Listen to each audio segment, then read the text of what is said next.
Les plus beaux villages de Wallonie, ce sont des lieux animés d'une belle authenticité. L'accueil y est chaleureux, c'est un plaisir partagé. Nos villages offrent le sentiment d'être portés par une même aspiration, la convivialité. Ici, tout est vrai, loin du tumulte du monde. Des paysages étonnants qui inspirent, un patrimoine d'exception qui se dévoile.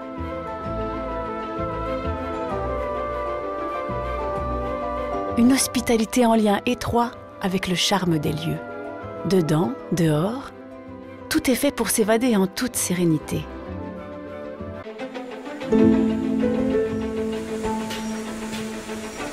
L'esprit d'aventure est ancré dans les plus beaux villages de Wallonie. À pied, à vélo, en draisine, ici chacun a sa façon de bouger et de découvrir. Tous les rythmes sont permis. Au détour d'un vieux moulin, pénétrez dans le secret des lieux, ouvert aux rencontres et à ceux qui vous entourent. Ailleurs, l'histoire vous ouvre les portes du passé. Faites le plein d'instants complices remplis d'évasion. Au coin de la rue, voici le temps des retrouvailles. Autant de moments festifs partagés avec les gens du cru et leur breuvage. Bienvenue dans notre région.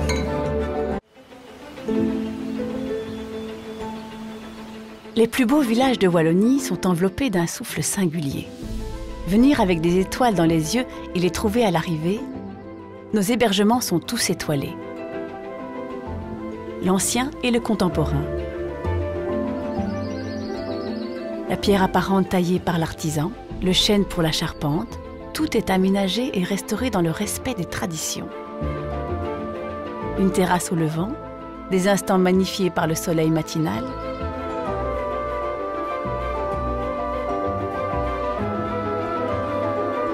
Se poser et tout oublier, simplement. Les plus beaux villages de Wallonie, au cœur de l'esprit des lieux.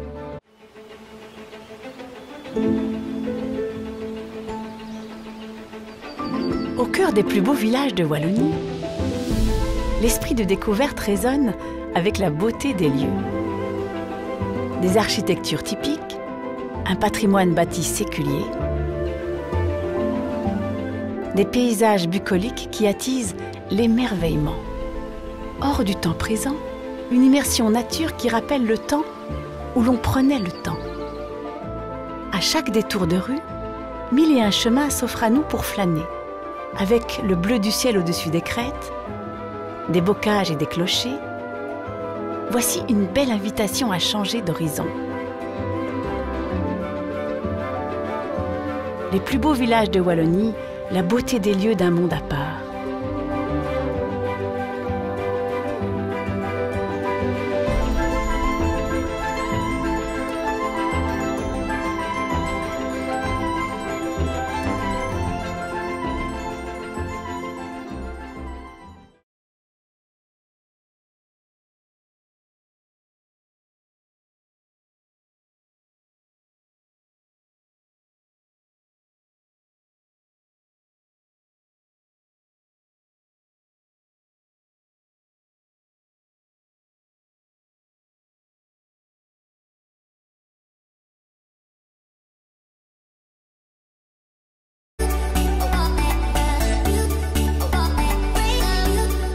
Et pour devenir plus beau village de Wallonie, c'est très simple.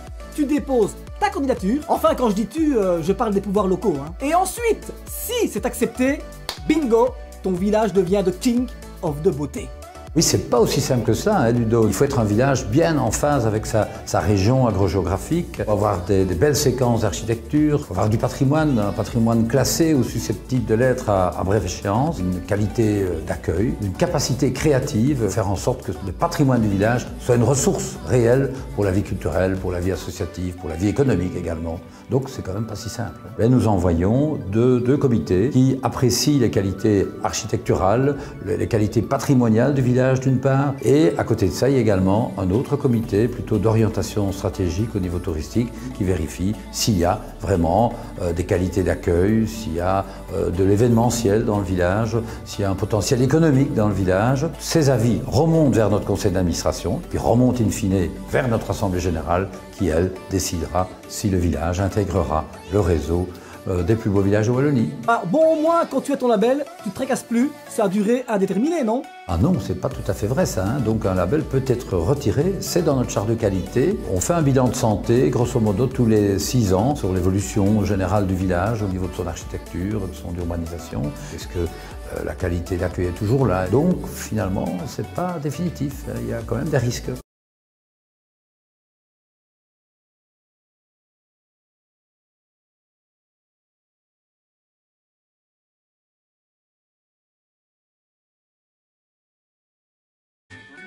Mobilisation générale dans le petit village de Sossois. Ici, on est très fiers du label reçu en 2006. Le village pittoresque de la vallée de la Molinier fait partie en effet des plus beaux villages de Wallonie.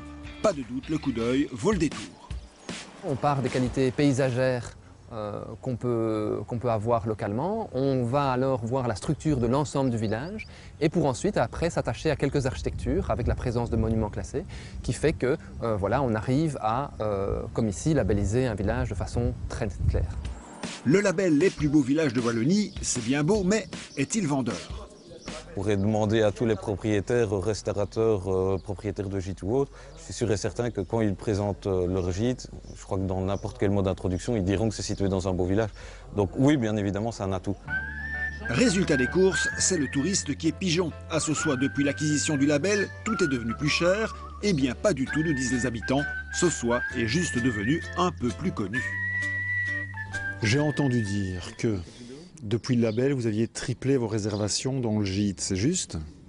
Triplé, pour moi, c'est un petit peu exagéré. Disons que ça a maintenu un bon taux d'occupation, mais triplé, non, c'est un peu exagéré. Mais ça a une influence. Ça a eu une influence, certainement, certainement. Alors vous dites ça parce que les responsables de la SBL nous écoutent? Non, pas spécialement. Je suis le plus nature possible, mais il faut savoir qu'on est dans une région magnifique, la Molinier, et que d'autres aspects jouent aussi en la faveur des réservations. Gîtes, tavernes, à Sossois coule la Molinier et la bière locale. Difficile de chiffrer les retombées économiques du label. Vous avez vu la différence entre l'avant et après label? Pas de façon directe, je vais dire. Ça a quand même été, ça s'est fait petit à petit, quoi. Mais On ne sait pas chiffrer ça. non, absolument pas. Le label Les plus beaux villages de Wallonie se gagne, mais il se perd aussi. Ça a été le cas pour le village de Daigné sur la commune d'Éouaille. La perte de label n'a pas trop marqué les esprits.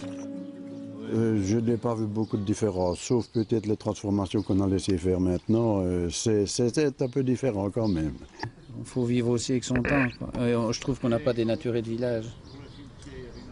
Vous ne méritez pas ça? On ne pense pas. Daigné ne manque pas de charme ni d'atout. Lieu de vie, le village dispose toujours d'une école. Certains aménagements, transformations de maisons, apparition de panneaux photovoltaïques, des éléments qui ont fait perdre au village le label. Le label était quand même quelque chose qui pouvait attirer le visiteur, qui pouvait attirer le touriste voulant découvrir un des plus beaux villages de Wallonie. Donc c'est certainement une moins-value en termes d'attractivité touristique. Par contre, quand on évoque la situation avec les villageois, ils estiment que le village est peut-être aujourd'hui un peu plus calme qu'il n'était par le passé. Et donc ça a apporté peut-être un peu plus de qualité de vie pour les habitants du village. Je pense que le label n'apporte pas intrinsèquement quelque chose de plus, si ce n'est ce sentiment de fierté que l'on peut avoir évidemment lorsque l'on est reconnu comme un beau village. Le label Les plus beaux villages de Wallonie, on peut clairement vivre avec, comme à Sossois. À Daigné, on peut aussi s'en passer. Alors question, à quoi sert plus concrètement le label ?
première halte, c'est sans surprise devant une ferme. Ragny est un village agricole, les vieilles pierres sont donc légion.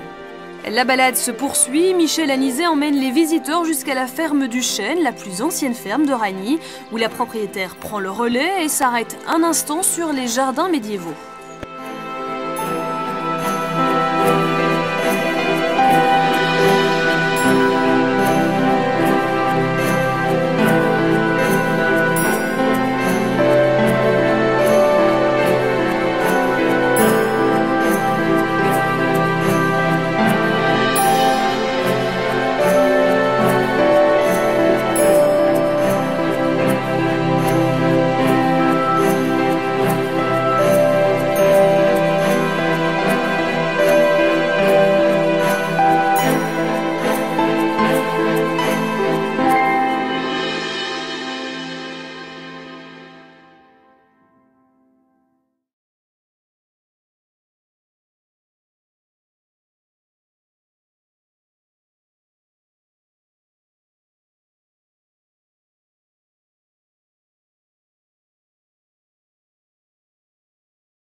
D'ailleurs, vous avez créé une ASBL qui s'appelle Soulmactif. Oui, c'est pas moi, je ne suis pas le seul à l'avoir créée, mais nous avons une ASBL qui s'appelle Soulmactif, c'est tout à fait exact, et avec lequel nous essayons d'un petit peu dynamiser le village, de faire des petites choses, des excursions, des repas. En tout cas, vous le connaissez comme votre poche. J'essaye. Alors, je vous ai donné rendez-vous à un endroit, je vais dire emblématique quand même du village, c'est ce moulin. Qu'est-ce qu'il a de particulier? Alors, ce moulin à moire existe depuis le XVe siècle.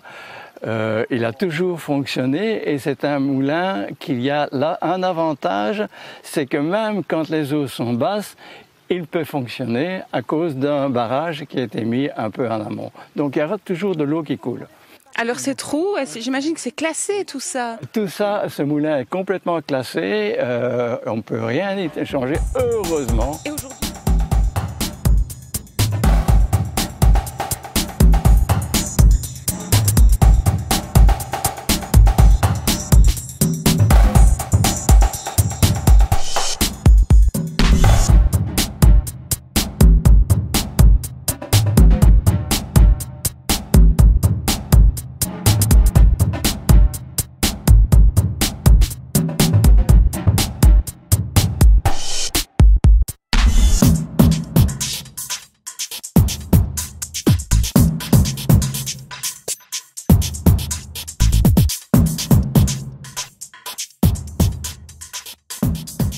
nous ouvre donc les portes de l'église Sainte-Colombe, un site classé. Située dans le haut du village, cette charmante église romane date du XIe siècle. Sa tour, ses bénitiers, les fonds baptismaux ou encore la statue de Sainte-Colombe. Direction l'ancienne école et maison communale. L'école, constituée d'une seule classe, se trouvait dans le bâtiment construit à l'arrière de la maison de l'instituteur. Soulmes domine la vallée de l'Hermeton. Ce village typique de la Fanne namuroise offre des balades superbes. Au départ du cœur du village, qui ne compte d'ailleurs qu'une cinquantaine de maisons, suivez donc ces chemins champêtres ou forestiers. Donc la brasserie, alors juste en face, là, le presbytère. Le presbytère.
Qu'est-ce qu'il y a à voir à Sauzois alors? Alors à Sauzois, on a la chance d'avoir une magnifique montagne, la montagne de Sauzois, qui est une réserve naturelle. Je te conseille vivement d'y aller là-haut. Tu rencontreras Yves, qui est un garde forestier de la DNF. Située sur l'un des versants de la vallée de la Molinier, la montagne de Sauzois bénéficie d'un ensoleillement et d'un patrimoine naturel remarquable. Sans parler du point de vue. Je savais que je te trouverais là. La montagne de Sauzois n'a pas usurpé son nom, hein. Et il fait chaud au sommet, on sent la différence de climat. Bon, la fleur qui s'est adaptée à ce milieu qui est très chaud, très sec, rapidement sec. Un peu méridional.